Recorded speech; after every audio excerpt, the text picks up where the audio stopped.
A unos días de la celebración de la Asamblea General de la Mutualidad, la demostración de malestar y de cabreo por parte de un grupo significativo de mutualistas se incrementa. Aseguran que la mutualidad no está proporcionando lo que les garantizó en su día y muchos se ven ahora con rentas vitalicias en el momento de su jubilación inferiores a los 500 euros. Lo estamos contando durante estas semanas en Economists and Jurists. En este contexto hemos invitado al presidente de la Mutualidad de la Abogacía, Enrique Sanz. Señor Sanz, ¿qué tal? ¿Cómo está? Bienvenido. Muy bien, muchas gracias. Estamos estrenando este formato, le agradezco especialmente que haya pasado por Economists and Jurists hoy. Y yo a vosotros que nos hayáis recibido.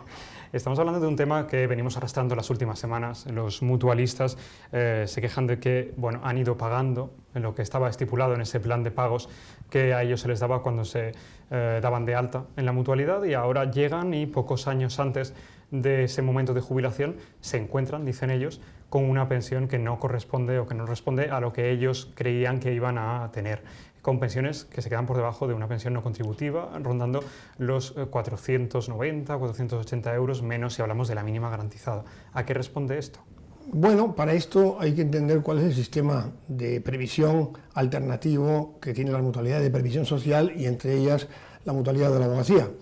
A partir del año 2005, la mutualidad, en una época anterior, tuvo un sistema de reparto inicialmente, en el cual lo que se recaudaba se repartía entre los pensionistas con grandes excedentes. Posteriormente, un sistema de capitalización colectiva, en el cual había que hacer las provisiones correspondientes para pagar una pensión al llegar a la jubilación, porque estaban en un sistema de prestación definida. Es decir, se garantizaba que los mutualistas que llegaran a la jubilación cobrarían 600 euros de pensión, pero lo que no se podía contemplar, garantizar ni delimitar era lo que tendrían que aportar para conseguir esa pensión, en función evidentemente de la técnica aseguradora, de las rentabilidades esperadas y de otra serie de circunstancias. Había garantía de prestación, no había garantía de aportación. En el año 2005 se pasó a un sistema de capitalización individual que no fue elegido caprichosamente por la mutualidad. Esto venía impuesto legalmente, habría que haberlo iniciado en el año 2013, pero evidentemente se entendió que era un sistema que beneficiaba a los mutualistas, que beneficiaba a los posibles pensionistas, y se adelantó del año 2013 para ponerlo en marcha en 2005, concretamente el día 1 de enero de 2006. En este sistema, cada mutualista tenía una cuenta de posición en la que se le habían abonado, digamos, lo que había venido pagando en función de los años que llevaba cada uno. Es decir, que todos los mutualistas que iniciaron el sistema de capitalización individual tenían una cuenta de posición, y a partir de ahí se establece un sistema de aportaciones mínimo, pero se establece también la posibilidad de aportar, hacer otras aportaciones para conseguir un capital al llegar a la jubilación que permita una pensión en función de las rentabilidades que se esperan en ese momento. Es decir, el sistema de capitalización individual no es un sistema que vaya a otorgar en su día una pensión, sino que se va a llegar a un momento de jubilación en el que hay un capital, y ese capital se puede percibir de distintas formas. Una de ellas es cobrándolo la jubilación íntegramente, y otra tiene una variedad, una gran versatilidad a la hora de establecer la forma de cobrarlo en pensión, ya sea pensión vitalicia, y ahí es donde surge el problema de las pensiones menores, porque son pensiones, digamos, hasta el fallecimiento del mutualista, pero hay otra serie de posibilidades de pensiones, de rentas vitalicias a 10 años, a 15 años, rentas financieras. Quiere decir, hay una grandísima variedad. Y creo que es importante decir que en el año 2005, cuando se instaura este sistema de capitalización individual, lo que se da es libertad a los mutualistas para que opten por un sistema o por otro. La gran mayoría de los mutualistas nos transformamos al nuevo sistema y estamos en el sistema de capitalización individual, pero hubo algunos mutualistas, no muchos, yo creo que inicialmente unos 2.000, que luego fueron reduciéndose y ahora deben de quedar unos 600 mutualistas, que optaron por continuar en el sistema previo, en el de prestación definida. Por lo tanto, entiendo que Hubo un momento en que cada uno pudimos elegir y que cada uno, yo creo que de una manera informada, eligió lo que más le convenía. ¿Se pasó de oficio de un sistema a otro? Ustedes mandaron una comunicación avisando de que iba a cambiar el sistema de capitalización colectiva a capitalización individual. No. Hubo un grandísimo debate, primero en la mutualidad, porque había que determinar cómo se salía del momento anterior, en el cual las provisiones que exigían la esperanza de vida y la rentabilidad se incrementaban año por año y había que aportar más, en la cuota que se fijaba en la Asamblea General, había que aportar más sin tener la posibilidad de incrementar la pensión comprometida.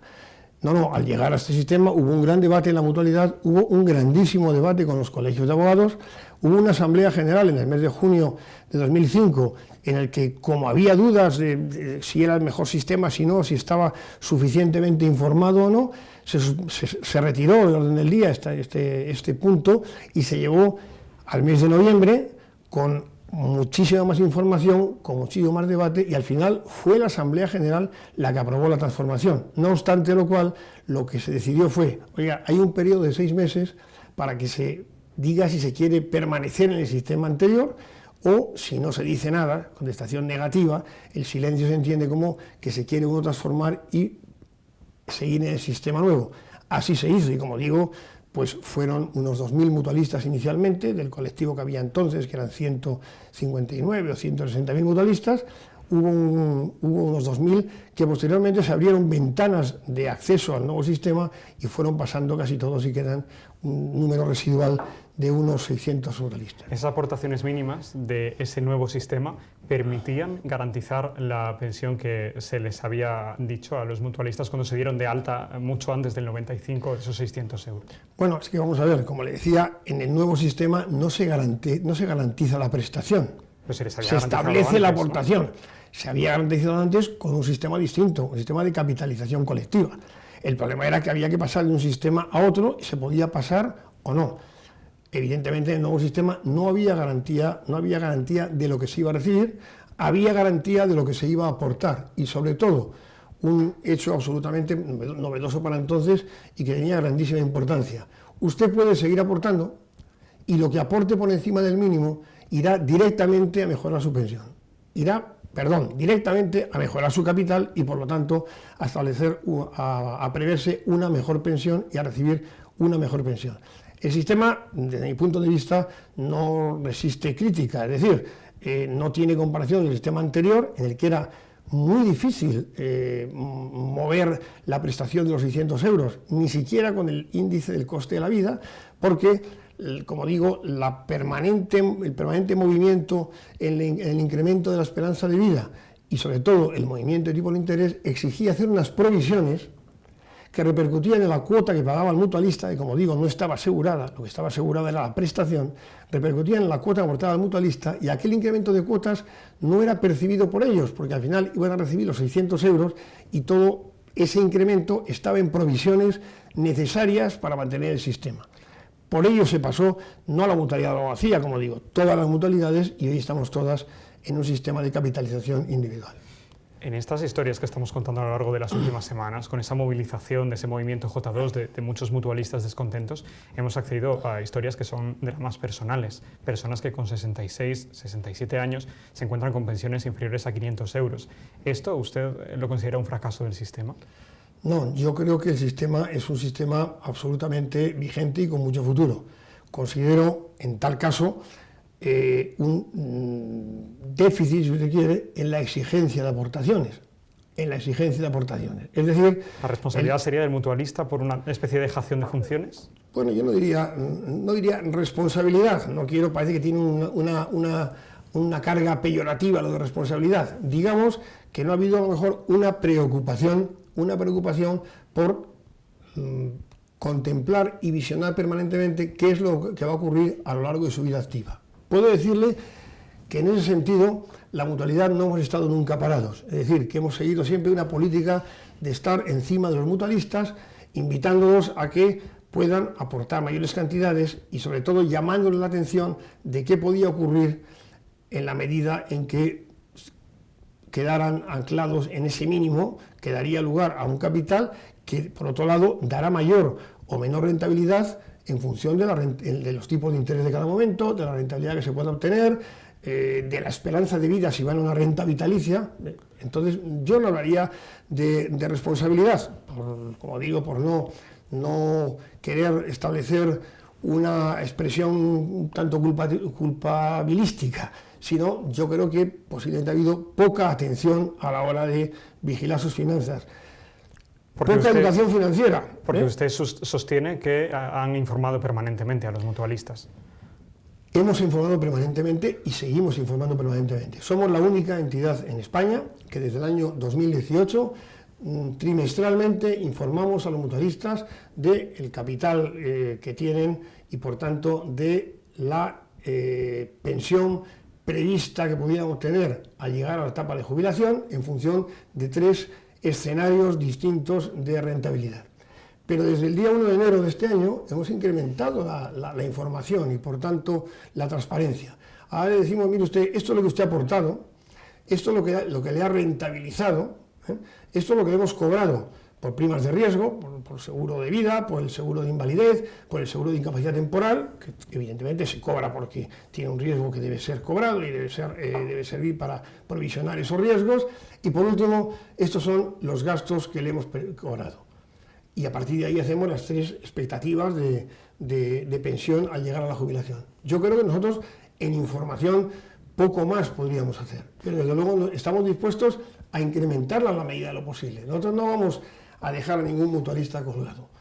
Es decir, si hay que intentar solventar situaciones, lo intentaremos desde el punto de vista del aseguramiento, en la medida de lo posible, y si es posible, o desde el punto de vista de la solidaridad con aquellos pensionistas que tengan una situación de vulnerabilidad. Presidente, ha dicho usted en los últimos días que quizá a veces había mutualistas que en los primeros tiempos en los que pagan menos, unas cuotas mucho más reducidas que las que pagan posteriormente, quizá no eran conscientes de que no estaban cubriendo ni las cuotas de riesgo.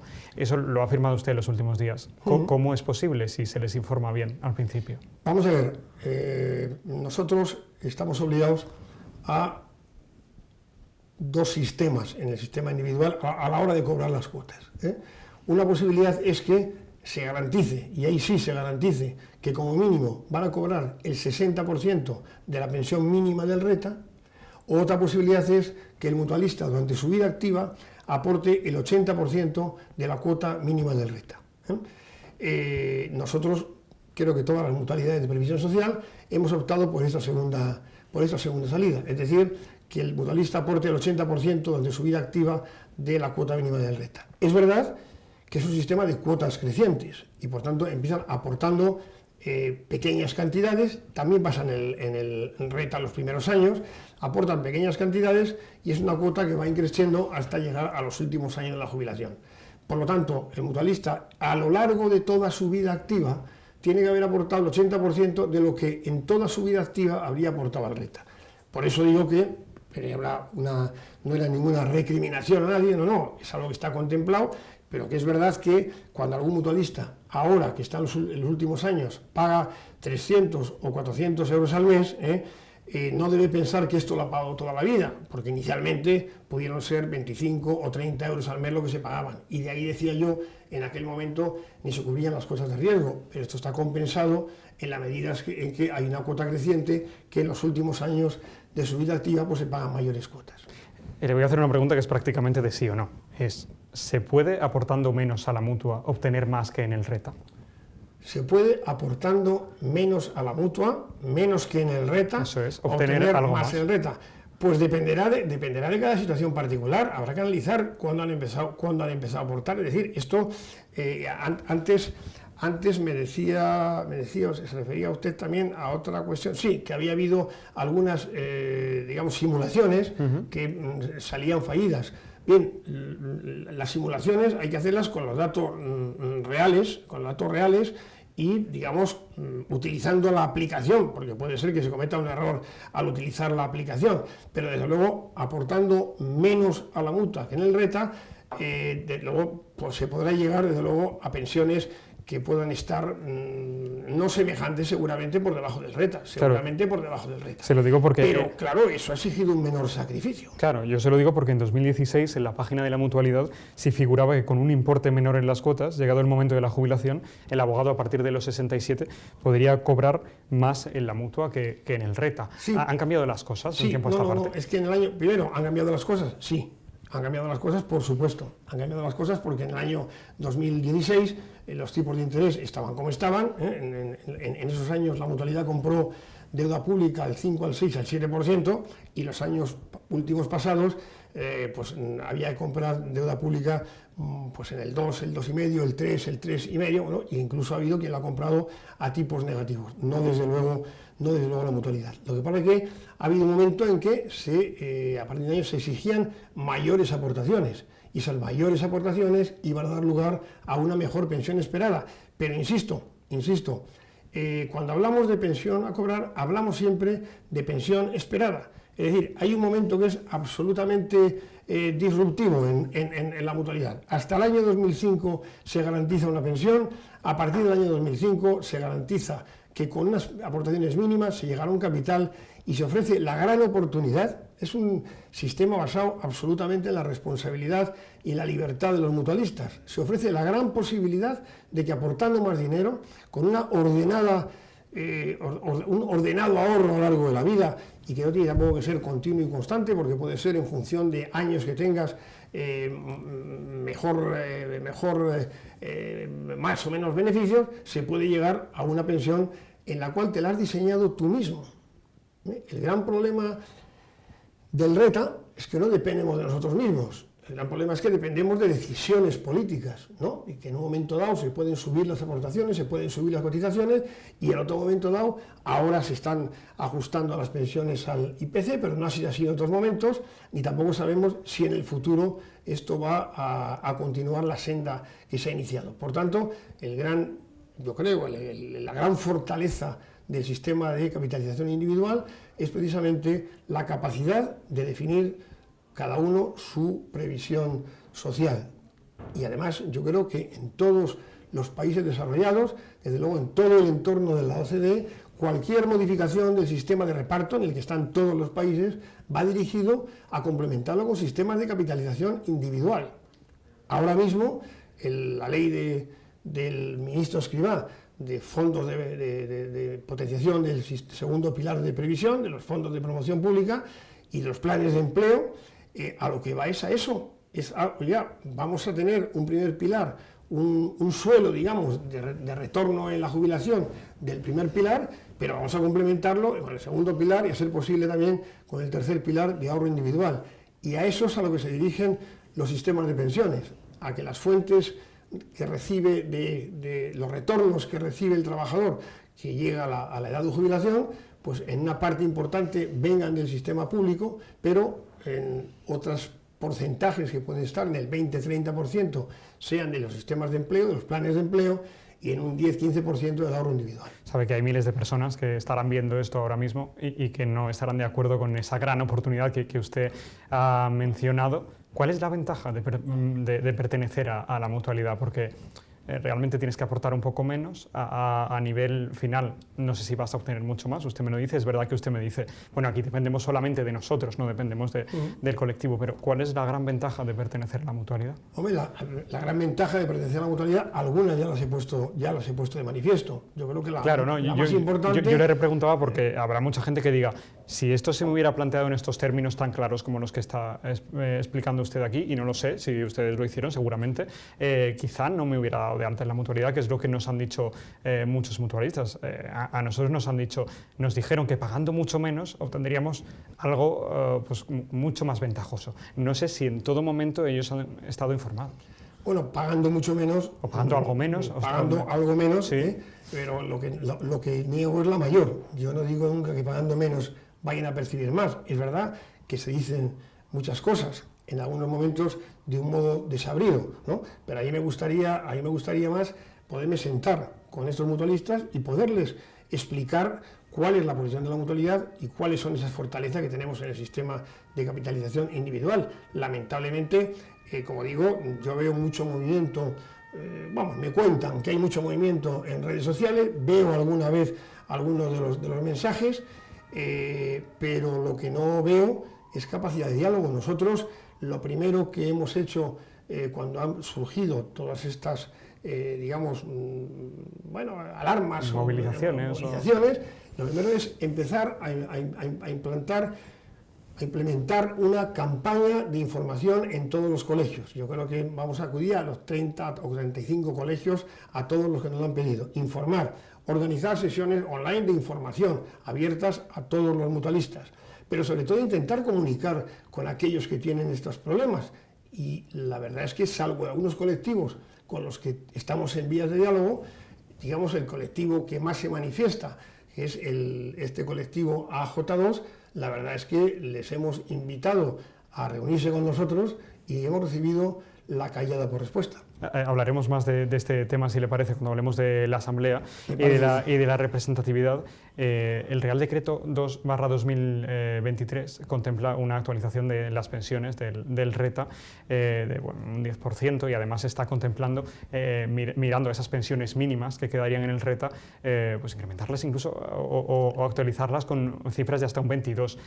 ¿Ustedes en la mutualidad qué pueden hacer para igualar este tipo de cuestiones? Porque entiendo que existe ese interés del 4% que se puede medio garantizar, sí, ¿no? Pero... Vamos a ver, en la mutualidad lo que hace el nuevo sistema de pensiones es que, pasando de una pensión mínima establecida antes, que yo creo que estaba en el orden de los 300 euros, se pasa a que ahora la cotización no es voluntaria, no es la que decide cada uno, sino que está en función de los ingresos que va a tener cada uno a lo largo del año. Y se establecen distintas horquillas de ingresos, y dentro de cada horquilla hay un máximo y un mínimo. A nosotros esto, evidentemente, nos obliga a que, anteriormente, como había una pensión mínima única, los 300 euros, a esa pensión era a la que nosotros establecíamos el 80%. A partir de ahora estamos obligados a cumplir la norma, que no hemos impuesto nosotros, es una norma legal, y por lo tanto tenemos que cumplirla. Y esa pensión, ese sistema, lo que nos obliga es a conocer los ingresos de cada mutualista, y en función de los ingresos establecer la horquilla en la que se encuentra, y por tanto establecer ahí la pensión mínima de cada horquilla, con lo cual no todos los mutualistas van a cotizar por la misma cantidad, sino en función de los ingresos. Parece bastante razonable. De alguna forma lo que están haciendo es equiparar el sistema de autónomos al sistema de trabajadores por cuenta ajena, ¿eh? Con lo cual, en nuestro caso, bueno, pues efectivamente habrá tramos de edad en que pueda incrementarse la aportación, y tramos de edad en que se mantenga la aportación, precisamente por el sistema que yo antes le decía de cuotas crecientes en nuestro sistema. Pero en todo caso, vamos a ver, uno de los planteamientos o de las reivindicaciones que hacen la plataforma es que quieren trasladarse una pasarela al RETA. Evidentemente, en el RETA van a aportar más. Esto choca con algunas afirmaciones que yo he visto de algunos de estos representantes, donde lo que decían era: no, yo me apunté a la mutualidad porque pagaba menos. Bueno, no solo, ¿no? Es un cierto contrasentido. Bueno, y seguramente no solo, yo digo me limito a lo que he leído. Es un cierto contrasentido, En todo caso, nosotros estamos dispuestos a dialogar con todos los que se sientan incómodos en la mutualidad. No queremos ceder a nadie cautivo, pero tenemos que cumplir la normativa legal a la que estamos sometidos. Y la normativa legal a la que estamos sometidos, que es de seguros y de seguridad social, bueno, pues desde luego quien ha optado por la mutualidad puede trasladarse al RETA en cualquier momento. Lo que ocurre es que los fondos que tiene la mutualidad los percibirá, se convertirán en un ahorro complementario, y por supuesto que con la rentabilidad que se vaya obteniendo lo recibirá al llegar a la jubilación. Pero cualquier alternativa, porque además son muchos colectivos los que hay, y hay que, digo, dentro de del propio colectivo de mutualistas, y cada uno tiene una problemática distinta. Entonces tenemos que analizar de verdad cuál es la de cada uno. Los que estaban hasta en el año 95 ya llevábamos ahí tiempo en la mutualidad, los que se dan de alta entre el 95 y el 2005, los que se dan de alta a partir del año 2005, bueno, todo esto evidentemente es objeto de analizarlo, y en la medida en que pueda haber soluciones ad hoc que no perjudiquen al sistema, ni perjudiquen a los mutualistas, ni perjudiquen al resto de mutualistas que no quieren cambiar de sistema, seguro que encontraremos alguna vía de colaboración, ¿cómo no? Señor Sanz, estamos de acuerdo en que ahora mismo no existe una habilitación normativa para esa pasarela que están pidiendo, que están sugiriendo. Si esa habilitación normativa existiese, es decir, si hubiera un consenso entre determinadas fuerzas políticas que hicieran posible que esto se llevase a cabo, ¿qué posición adoptaría la mutualidad? Mire, yo le puedo decir primero lo que yo hablé de la experiencia que hemos tenido. En el año 2002, antes de optar por el sistema de capitalización individual, hubo un movimiento también, un sector de mutualistas con mayor o menor presencia, pero incluso esto se llegó a tratar en algún congreso, en algunas jornadas de juntas de gobierno de colegios de abogados. En 2005 en Tenerife, por ejemplo. En Tenerife, por ejemplo, en que se planteaban el trasladarse al RETA. Finalmente se optó por el sistema de transformación de la capitalización colectiva en capitalización individual. Pero en aquel momento se pidió la postura del Ministerio. Y el Ministerio lo que vino a decir fue que quienes habían tenido desde 2005 la posibilidad de pasarse al RETA, que éramos todos, habían elegido voluntariamente y que por tanto no cabía esa posibilidad. Yo no sé lo que van a decir ahora, no sé lo que van a decir ahora.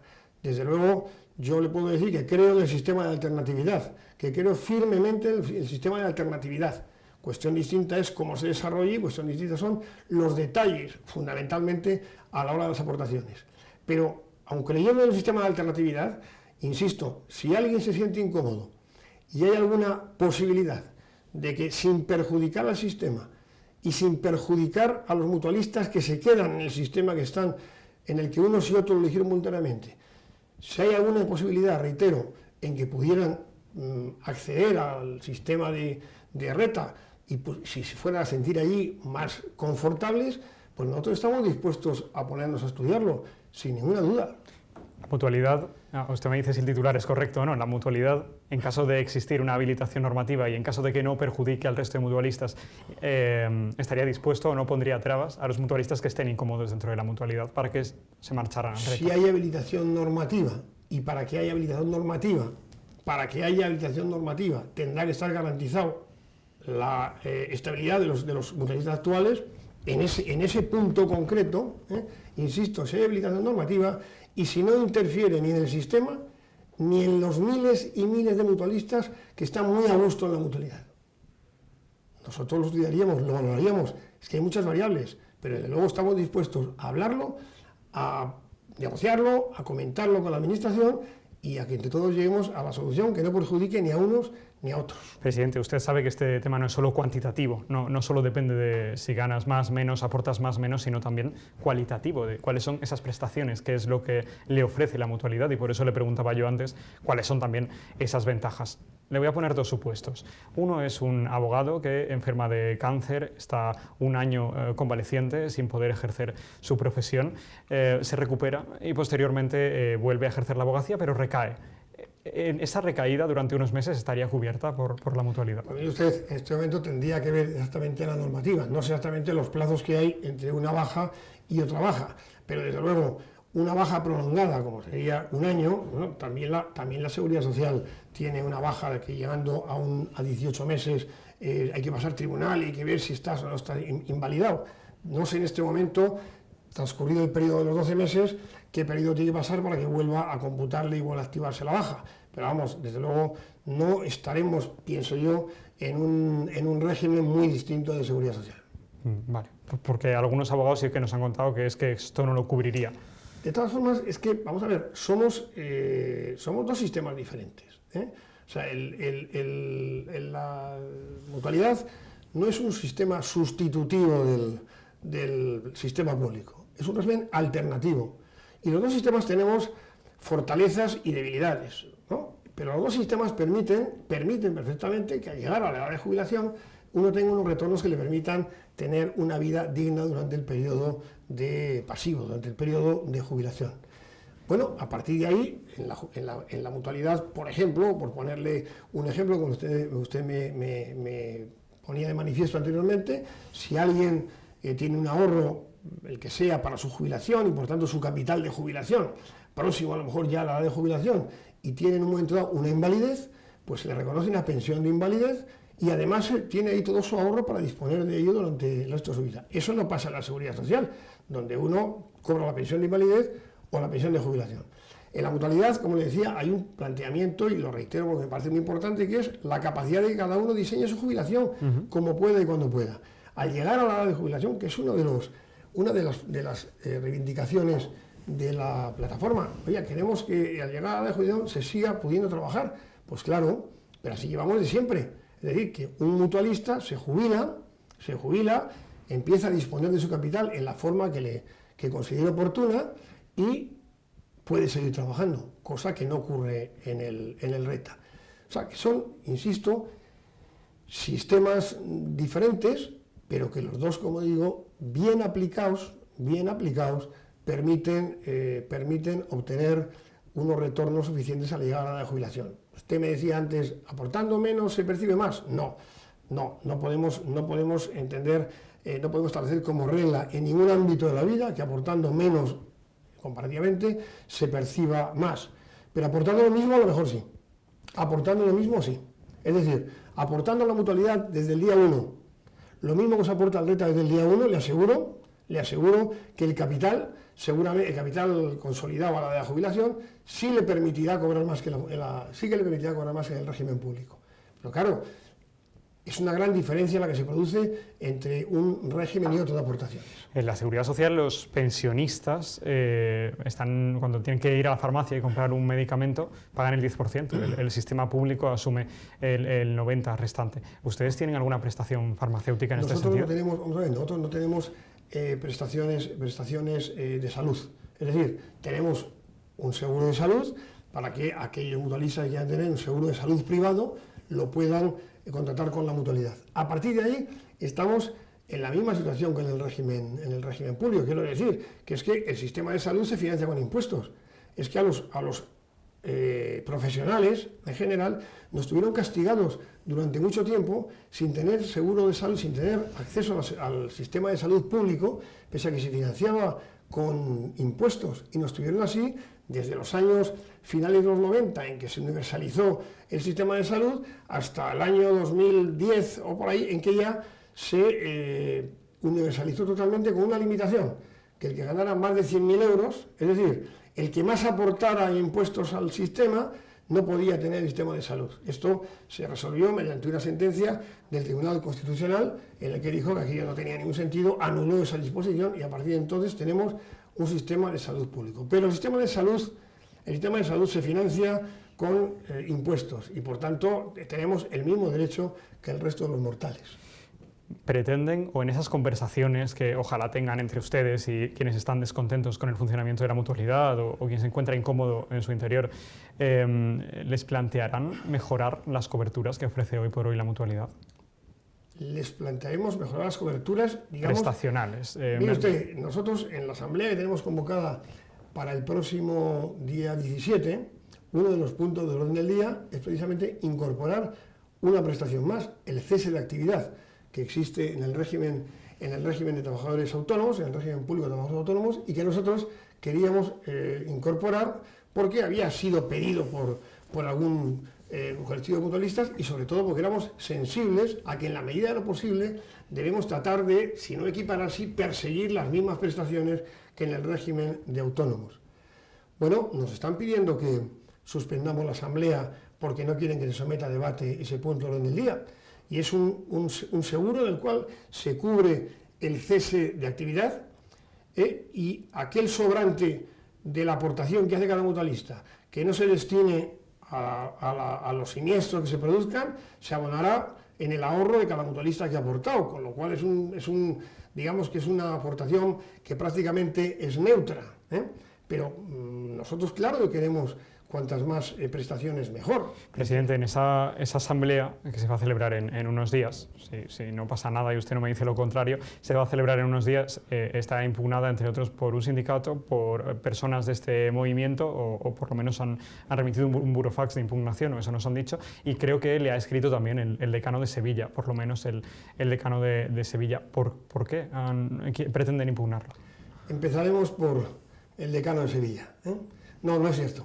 El decano de Sevilla no ha pedido la suspensión de la Asamblea, y no solamente no lo ha pedido, sino que ha publicado esta mañana un tuit desmintiendo lo que al respecto se había publicado, no sé si por la plataforma o por alguien. No, el decano de Sevilla lo que se ha limitado es a que aquellas peticiones que iban dirigidas para que se suspendiera la Asamblea, lo que ha hecho es, con una carta, como debe ser la cortesía habitual en entidades tan próximas, diciéndonos, aquí os remito, o aquí les remito, una serie de peticiones de suspensión de la Asamblea. La Asamblea tiene que celebrarse, porque es obligatoria. Es que estamos sometidos a la ley de sociedades de capital, y antes del 30 de junio tiene que celebrarse la Asamblea. Y en la Asamblea tienen que procederse a la elección de vocales, porque vence el plazo de algunos vocales. Y si no convocáramos, diría que estábamos queriendo evitar que se produjeran las elecciones. No, pero me pregunto por qué la impugnan. Ahora se lo explico. Sí. En la segunda hay que aprobar las cuentas. Hay que aprobar las cuentas. Y con la aprobación de las cuentas, si se aprueban, se va a repartir entre los mutualistas del Plan Universal, se va a repartir un 1,17% más de participación de beneficios respecto al 3% que les hemos ido abonando en la cuenta el año pasado, porque hemos tenido un espectáculo realmente relevantes.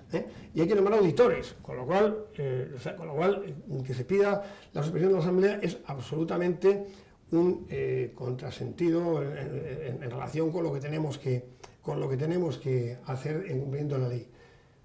Hay un punto en el día, que es el que decía antes, el de esa nueva prestación, en la que entienden que deberían haberse nombrado representantes para la Asamblea solo del colectivo afectado por esa nueva prestación. Bueno, lo estamos valorando los servicios jurídicos y resolveremos, pero el que en un momento dado se retire del orden del día un punto concreto porque no reúna los requisitos de aprobación o que exige la ley, no quita que la Asamblea deba celebrarse para el resto de los acuerdos que son obligatorios. Podría llegar a retirarse ese punto, pero usted está en condiciones de afirmar que esa Asamblea se va a celebrar con normalidad. Hombre, esa Asamblea se va a celebrar con normalidad, con debate, escuchando a todo el que quiera hablar, con todas las intervenciones de quienes forman parte de la Asamblea, por supuesto.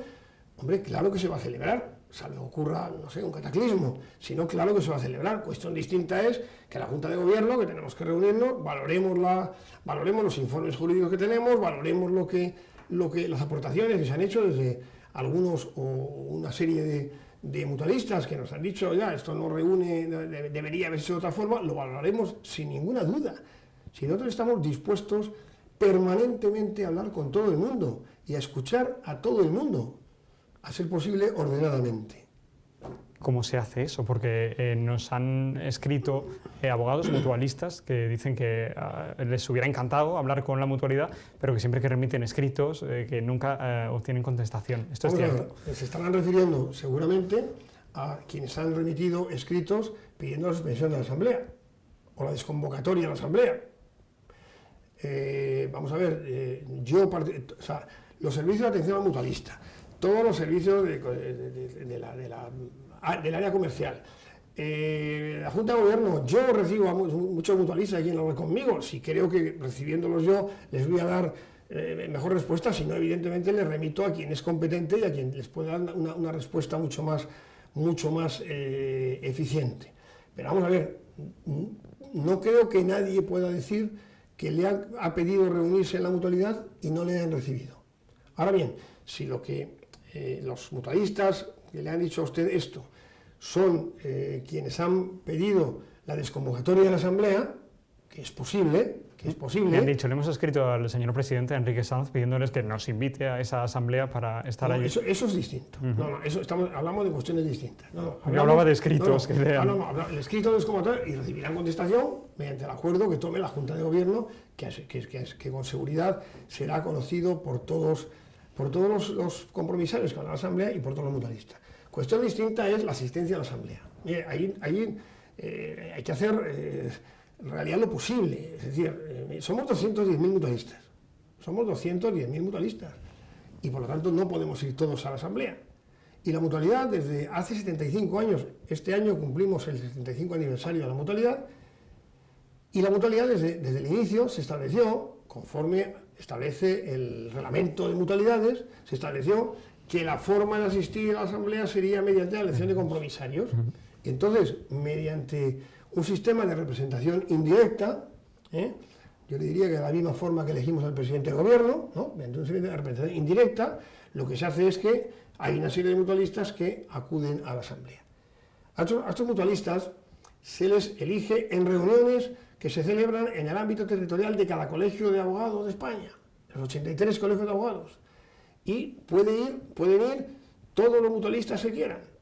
Y allí presentarse o no presentarse y votar o no votar.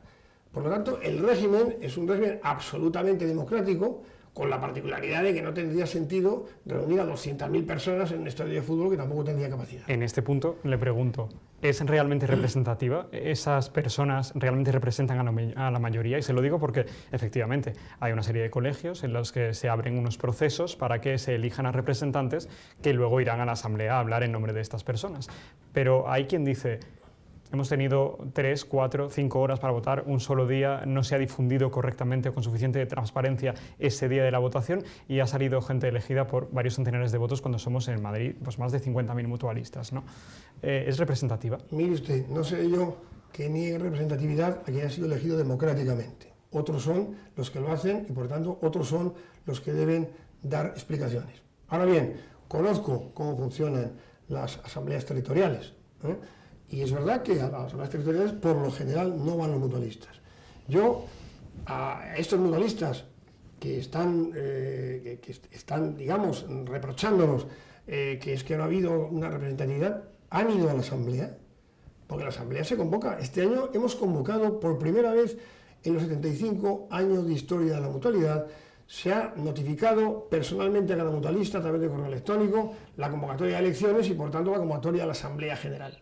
Hombre, hay que exigir a todos los mutualistas que cuando estamos hablando de algo tan importante como es su sistema de previsión social, tengan unos conocimientos básicos de cómo funciona.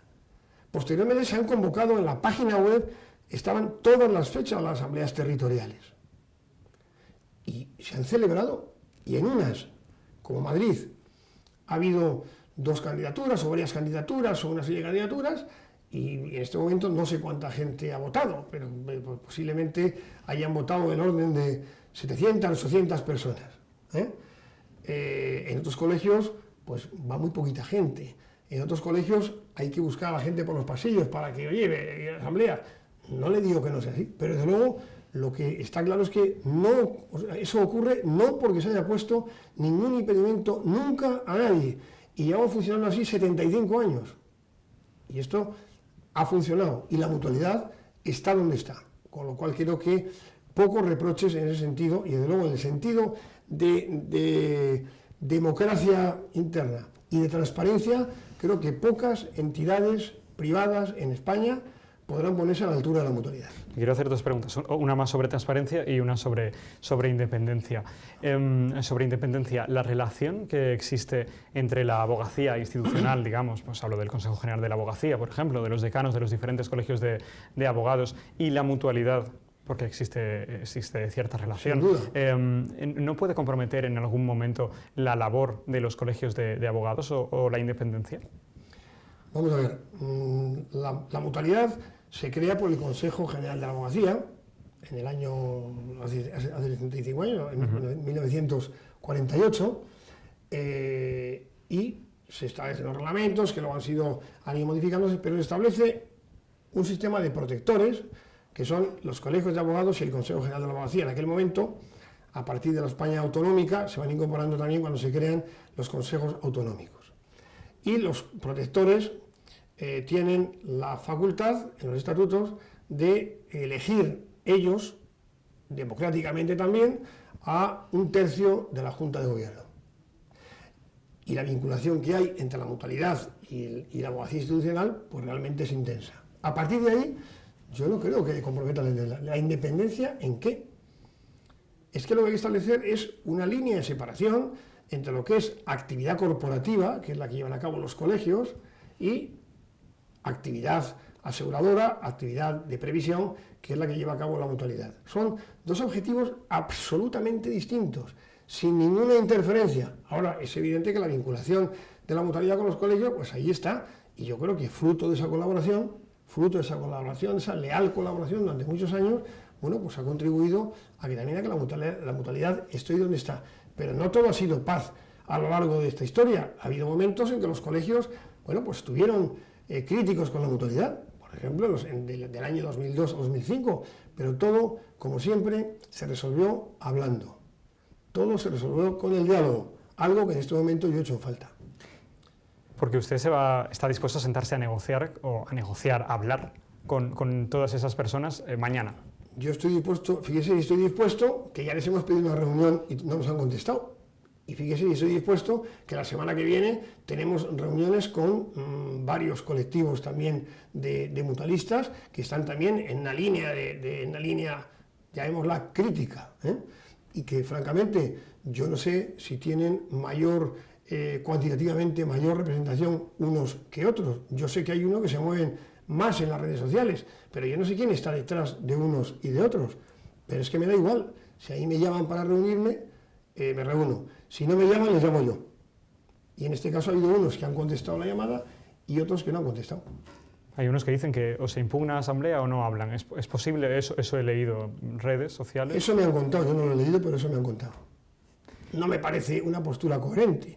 Oiga, la asamblea se celebrará, insisto, como le decía antes, porque tiene que celebrarse, porque es obligatorio celebrarse. ¿Trataremos todos los puntos del día o no?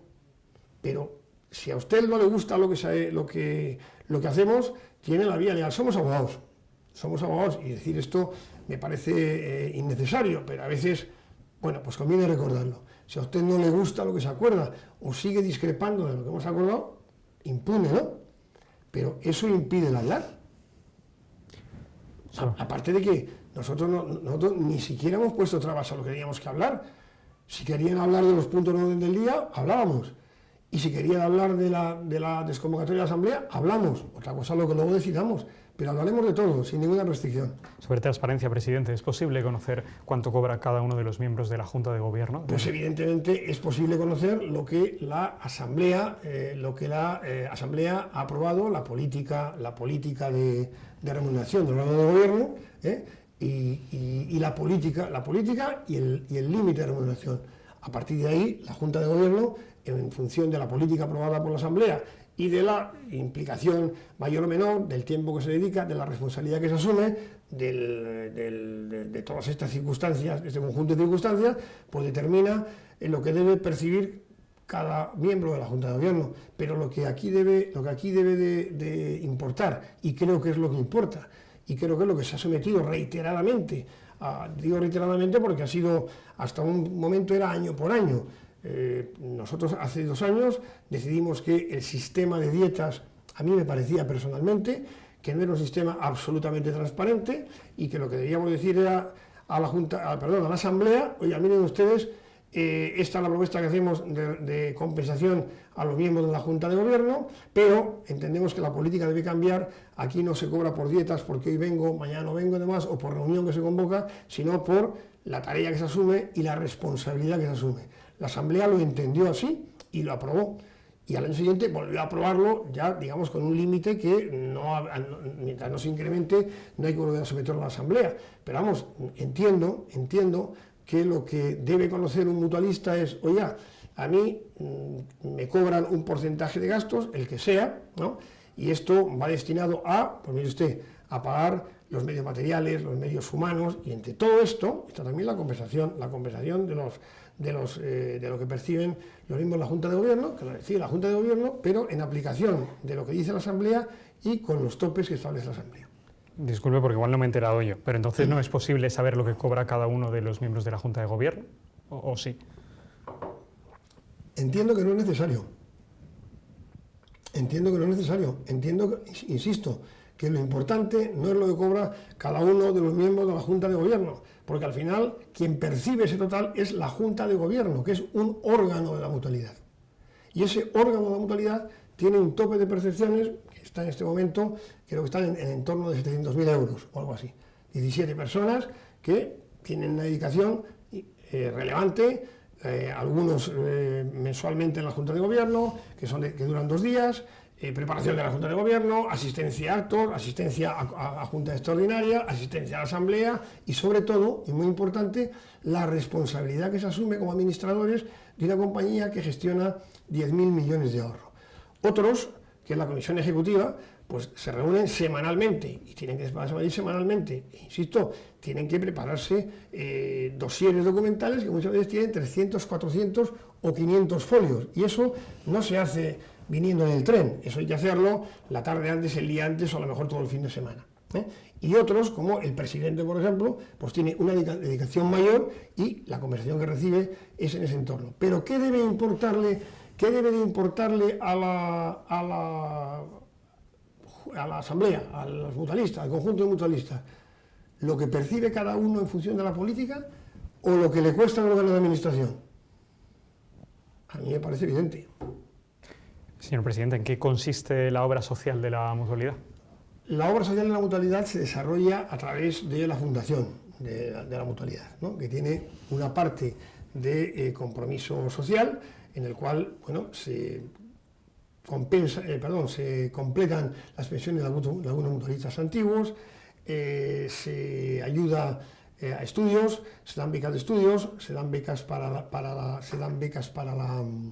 el máster de abogacía, se pagan un seguro para los padres de hijos discapacitados que a la muerte puedan tener ellos un capital del que disponen, bueno, por lo que es, digamos, un componente de solidaridad, y hay una partida de ayudas extraordinarias de mutualistas que en un momento dado se encuentren en una situación de vulnerabilidad.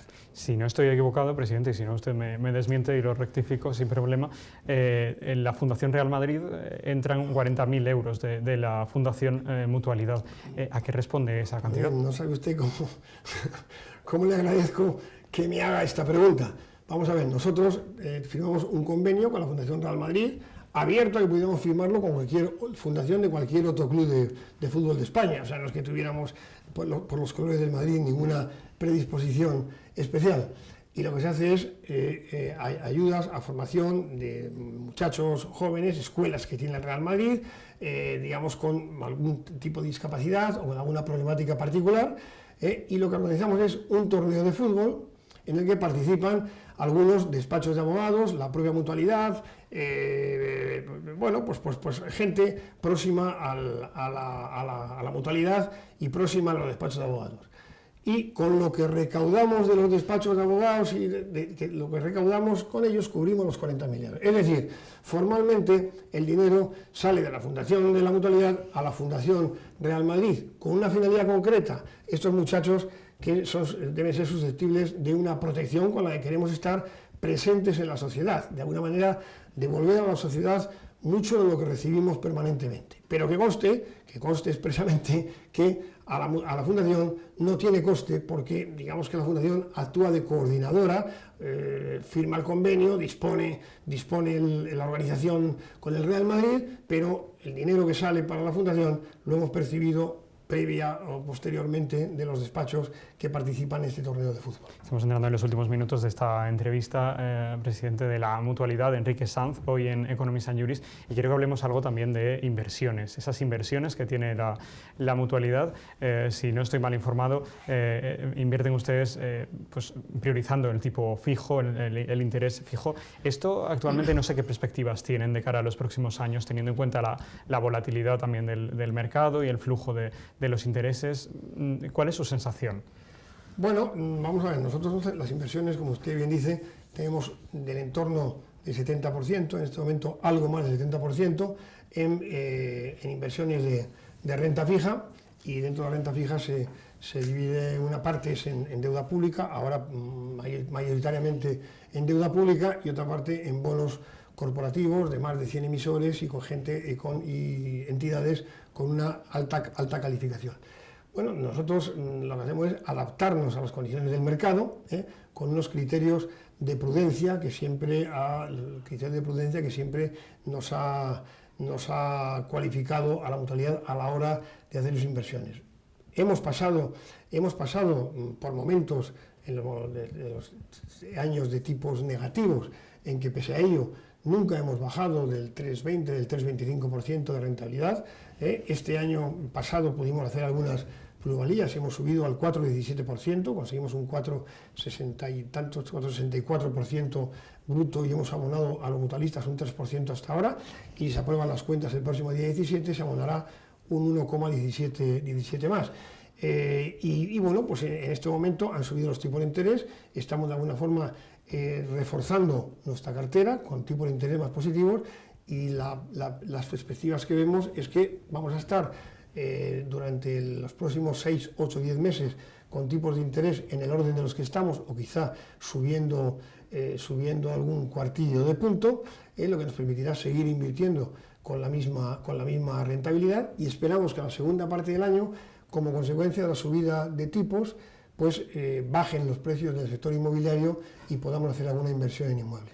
Si no me equivoco, según las cuentas que presentaron ustedes en abril, había unas plusvalías importantes de venta de inmuebles. ¿Por qué adoptaron ustedes esa decisión de vender tanto inmueble?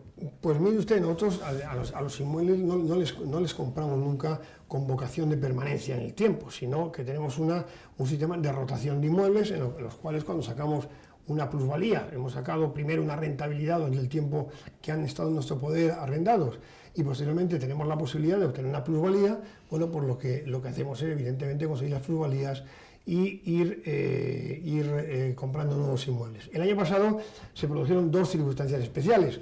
Una es que vendimos unos hoteles que teníamos en propiedad de la mutualidad, que nos permitían en su conjunto obtener plusvalías y que estaban en un perfil de inversión que no es el que en este momento tenemos en la mutualidad. Eran hoteles turísticos y no es el modelo de inversión que hemos implantado ahora, en que fundamentalmente estamos fundamentalmente en oficinas y locales en zonas prime de ciudades, bueno, que tengan una gran actividad económica. Y además tuvimos la oportunidad de vender un edificio en Bilbao, que fue la sede, el domicilio social del Banco de Bilbao, la sede, digamos, paradigmática del Banco de Bilbao en Bilbao, que lo habíamos comprado hacía 10 o 12 años, al que le hemos sacado una rentabilidad extraordinaria vía rentas, pues estábamos con una renta, estaba generando una renta por el entorno del 7%, pero en la medida que se iba acercando el periodo de vencimiento del contrato de arrendamiento, bueno, pues podía ocurrir muchas cosas, entre otras que el Banco de Bilbao no quisiera continuar allí,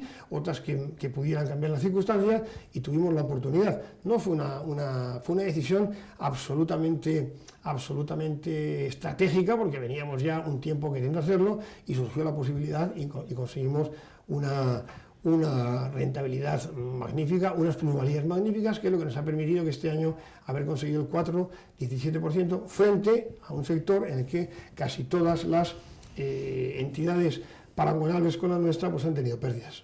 Les pregunto si terminamos. ¿Es sostenible a día de hoy el sistema de la mutualidad? ¿Se puede garantizar ese interés del 4% durante mucho tiempo? Sé que ustedes tienen una proyección vital del mutualista, del pensionista, de unos 81,6 años aproximadamente, si no me equivoco, ahora me lo confirma. El RETA creo que va algo más allá, pero bueno, en cualquier caso, ¿ustedes consideran que pueden mantener esa rentabilidad y ese sistema? No, nosotros ni garantizamos pensiones ni garantizamos rentabilidad, porque no podemos, evidentemente. Ahora bien, nosotros la mutualidad, como el resto de las entidades del sector, lo que no pueden hacer es milagros. Nosotros lo que ofrecemos es una gestión impecable en cada momento de los mercados, y una gestión de nuestras inversiones que yo creo que hasta ahora, en los 18 años que llevamos del sistema de capitalización individual, hemos demostrado que somos capaces de batir récords en rentabilidad, pero rentabilidades estables, ¿eh? O sea, nosotros no estamos en el modelo o en el sistema o en el régimen de funcionamiento en el que un año podamos dar el 15% y otro año perder el 20 o el 12%. Nosotros lo que estamos es en un sistema de gestión prudente, estable y de garantizar que en el entorno económico y financiero que nos movemos vamos a conseguir o vamos a intentar conseguir siempre los mejores resultados para nuestros mutualistas. Quiero terminar, si me lo permite, con algo un poco más personal. Quiero saber cómo se siente, porque si yo fuese el presidente de la Mutualidad, yo no sé si usted lee redes sociales habitualmente, no, si se lo dice su equipo, pero si yo fuese el presidente de la Mutualidad y estuviese recibiendo constantemente todos esos mensajes hostiles a veces que usted recibe también, bueno, me plantearía determinadas cosas, igual a veces no dormiría bien. Quiero saber usted personalmente cómo se siente hoy por hoy. Pues mire, yo intento no leer los mensajes, pero no lo consigo. Y suelo de vez en cuando picar cuando veo que me ha llegado algún mensaje. Y me siento, pues hombre, la verdad es que preocupado en la medida en que, bueno, tenemos que dar una respuesta a esta gente y no veo posibilidad de hacerlo porque no veo interlocución, porque estoy seguro que si habláramos con ellos esto como mínimo cambiaría el tono, iba a decir la conversación, no la conversación, sino el tono de los reproches, por llamarlo de alguna forma, que nos vienen haciendo. Pero bueno, esto es lo que toca, ¿eh? Hemos vivido años de tranquilidad y ahora lo que hay que hacer es agarrar el toro por los cuernos y tratar de resolver esta situación consensuadamente. No me quita el sueño, suelo dormir bien. ¿Me preocupa? Sí, sin ninguna duda, si no sería un irresponsable. Sabe que a veces dicen que se puede conocer a las personas por lo que leen. ¿Qué está leyendo ahora el presidente de la Mutualidad? En este momento muchos informes. Solo eso, en la mesilla de noche no tiene usted una novela. En este momento muchos informes, sí. Estoy leyendo un libro que además tengo que presentarla el día 29, que si le digo la verdad es sobre Picasso. En este momento no me acuerdo del nombre exactamente, pero bueno, me está resultando divertido, pero estoy dedicándole muy poca atención, porque tengo la verdad que preocuparme en este momento no de lecturas de disfrute, sino de lecturas de información y de preparación. Enrique Sanz, presidente de la Mutualidad, seguiremos hablando del tema, seguiremos en contacto. Muchas gracias por estar en Economics and Juris. Muchas gracias a usted por recibirme.